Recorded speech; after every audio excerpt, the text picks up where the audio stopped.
has kept the Air Force very busy. Since Desert Storm, USAFE has been faced with an endless number of missions. Added to that was the stress of troop reductions. Staff Sergeant Daniela Marcus examines how USAFE has survived it all and where it is today. The new face of USAFE started to form when Soviet Premier Gorbachev rejected the Brezhnev Doctrine. It wasn't long before the command saw the collapse of the Soviet Empire, German unification, and struggling democracy and instability in Eastern Europe. The bipolar world was dangerous in a nuclear way. The present world is dangerous in a much more unpredictable way, as events in the Balkans, in Bosnia, in Somalia, in Cambodia, and elsewhere demonstrate.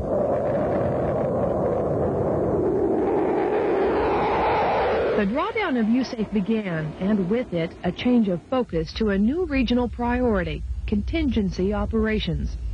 So you build your forces based on the threats that you see around the world. And, of course, the world has changed so much. It was a major threat having gone away from the old Cold War days, and now we are focused on what are called regional contingencies.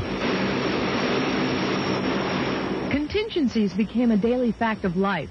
Operation Provide Comfort, which followed Desert Storm and continues to this day, has USAFE planes enforcing a no-fly zone over northern Iraq and delivering relief supplies to Kurdish refugees. In Africa, the command supported Operations Restore Hope in Kenya, Provide Relief in Somalia, Provide Transition in Angola, and Support Hope in Rwanda.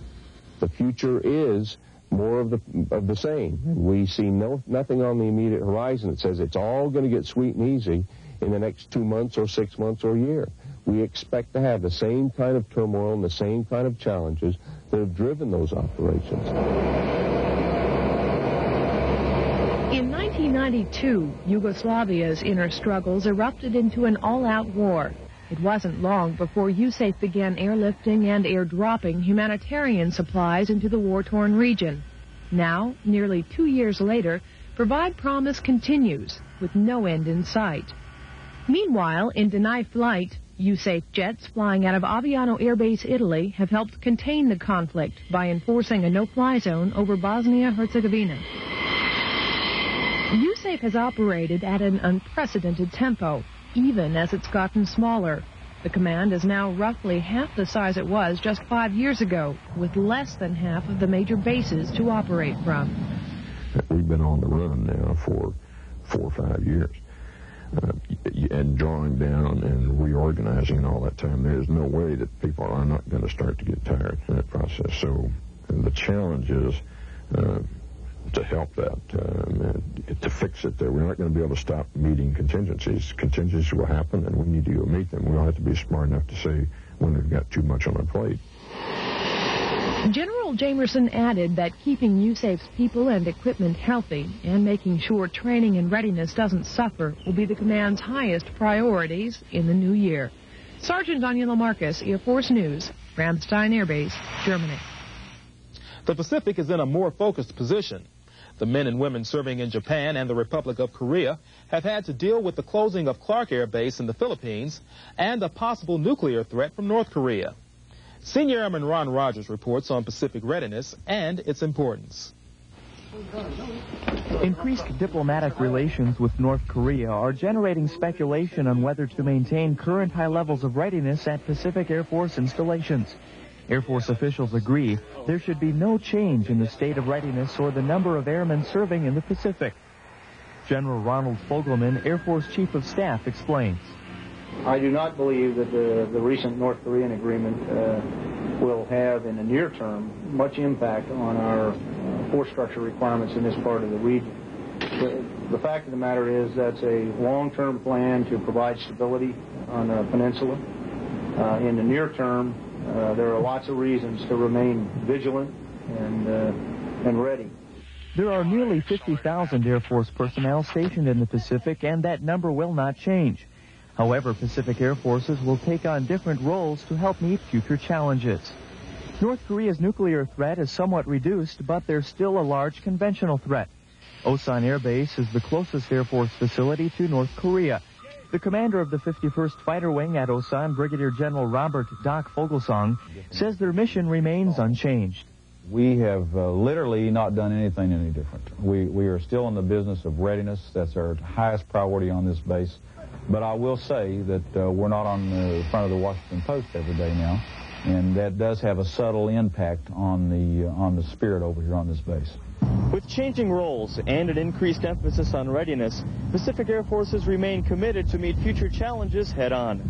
Senior Airman Ron Rogers, Air Force News, Anderson Air Force Base, Guam.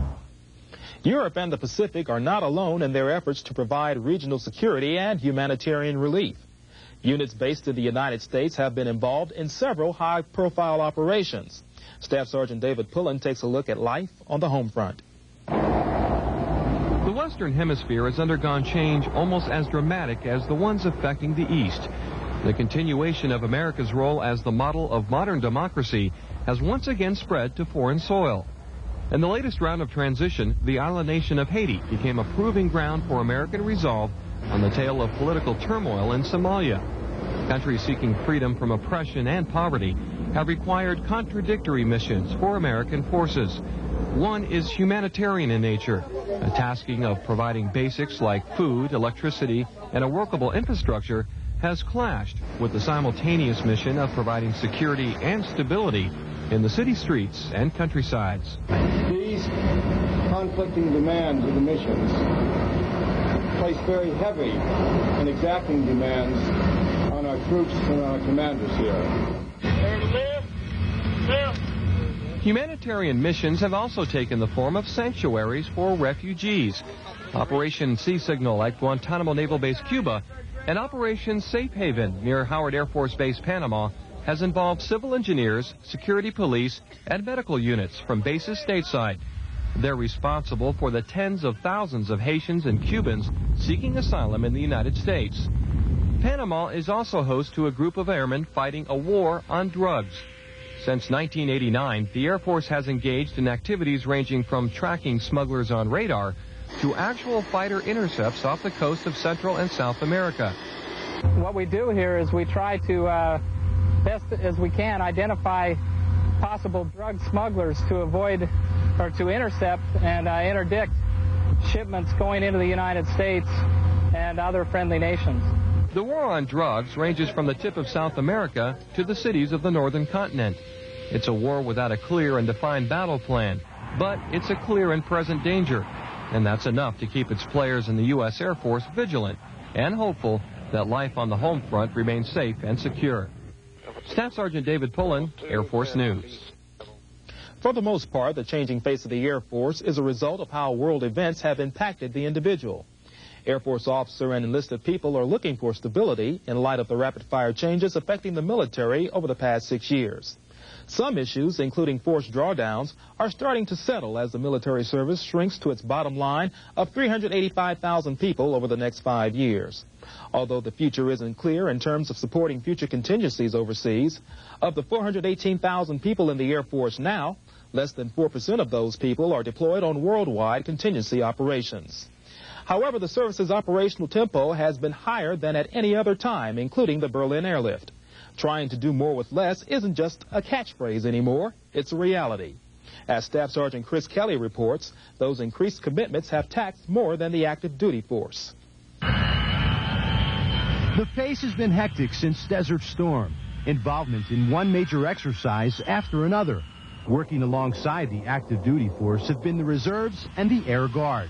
The total force concept at full throttle.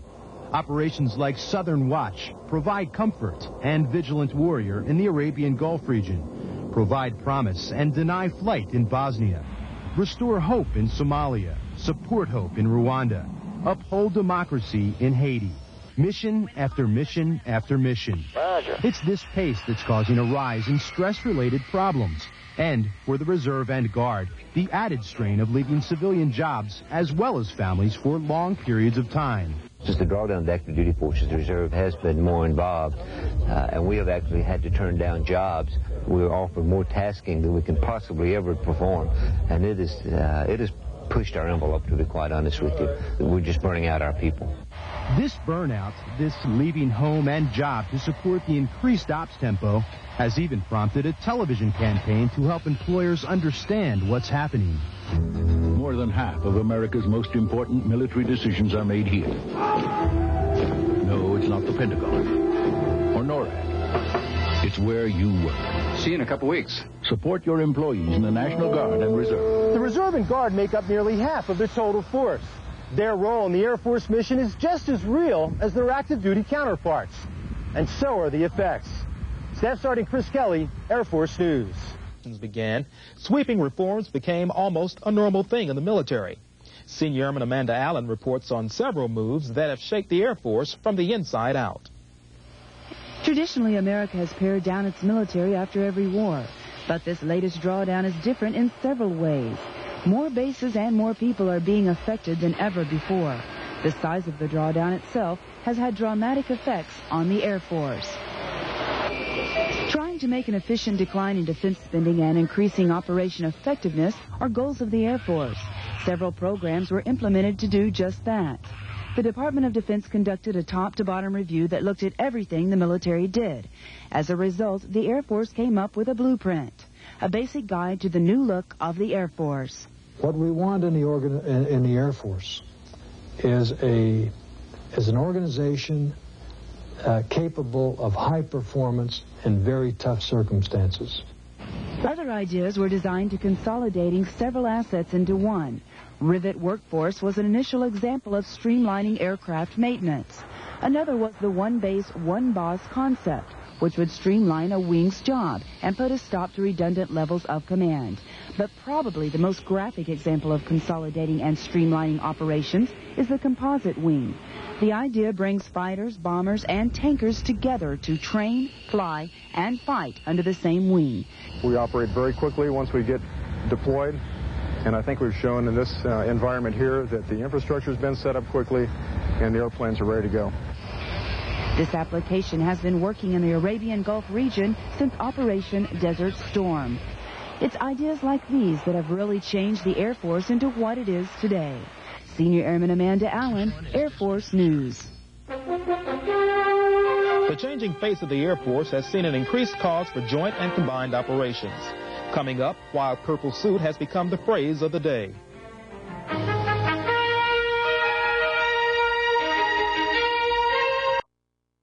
Two high-profile issues that drew worldwide attention.